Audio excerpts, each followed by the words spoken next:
Minnesota. That same day, though, right next to the Red Warrior camp protesting the pipeline, we spoke to longtime Lakota water and land rights activist Debra Plume, born and raised on the Pine Ridge Reservation in South Dakota, living along the banks of Wounded Knee Creek. I asked her to talk about what the Dakota Access Pipeline means to her.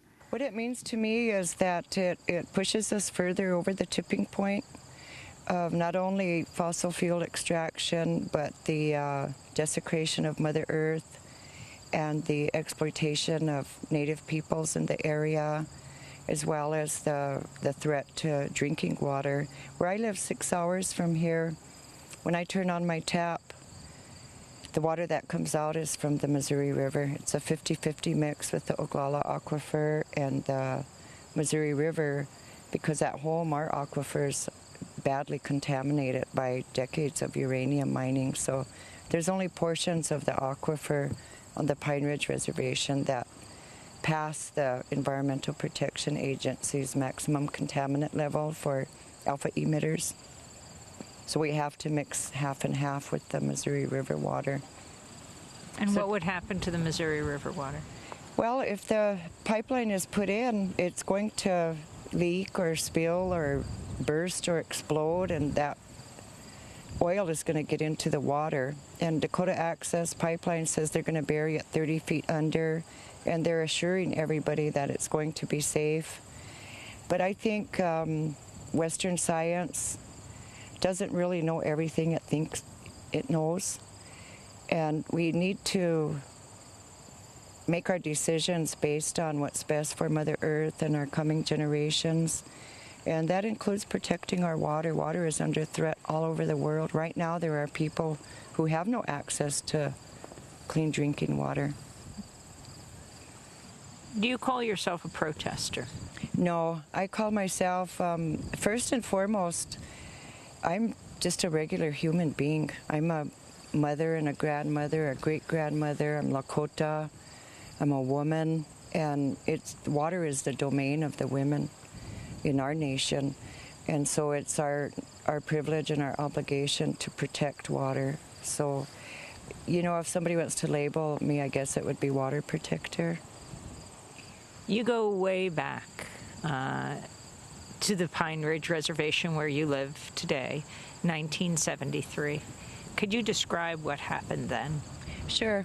What happened then was the Indian Reorganization Act government, which is an act of Congress in place in 1934, governs most Native nations in the United States.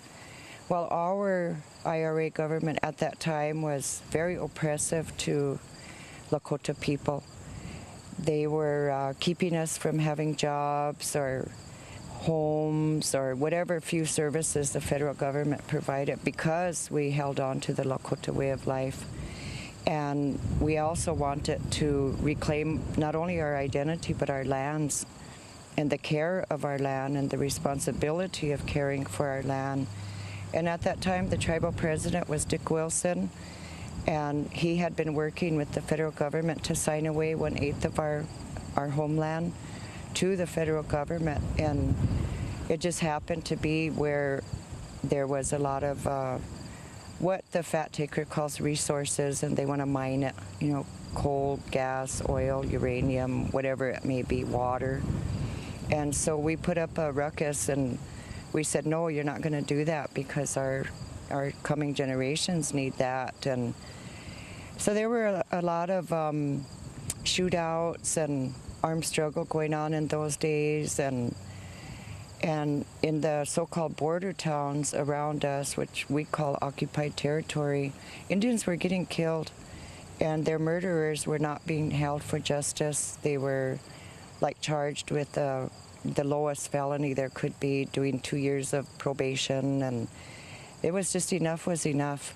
You know, it was a moment in time. There was a women's movement, there was a civil rights movement, there was the Vietnam War stuff going on, and we just said that's enough for us too. We're not going to take this anymore, and we stood up and we fought. You know, we had to fight our own government, and they called in the FBI and the marshals and the army. Basically, it was a military occupation of our homeland. And what happened then? Well, Wounded Knee was liberated by relatives from the four directions, and the military came in and surrounded the little tiny village of Wounded Knee, and the rest is history. But we were able to get our spiritual way of life removed as a criminal act in American law. Prior to that, it had been a crime to practice our way of life. We have many people that went to prison in those days, or were committed to, held in, and died at state mental institutions for having a sacred pipe or conducting any of our ceremonies.